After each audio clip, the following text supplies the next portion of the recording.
This is Rabbi Yossi Madvig from Chabad of Oswego. Every week, for just 2 to 5 minutes, we'll not only learn about the Torah portion, but also see how it's relevant to current world events, as well as our own personal lives.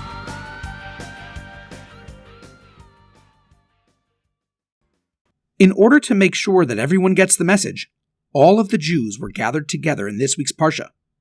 And what was that main message? Shabbat.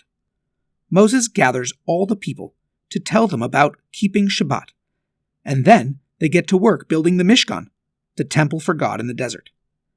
In fact, it is from this that we learn, the sages say, to gather together to hear the Torah read on Shabbat. Shabbat should not be a solitary experience. It shouldn't even be relegated to being with family and friends, but the entire community should come together and celebrate as one. The fact that the command of Shabbat is placed next to the work of the Mishkan teaches us, according to the Talmud, what type of work is prohibited on Shabbat. For instance, they sowed the herbs from which to make dyes for the tapestries. So too, you shall not sow on Shabbat. They harvested the herbs. You too shall not harvest, etc. But Hasidic philosophy takes this a step further.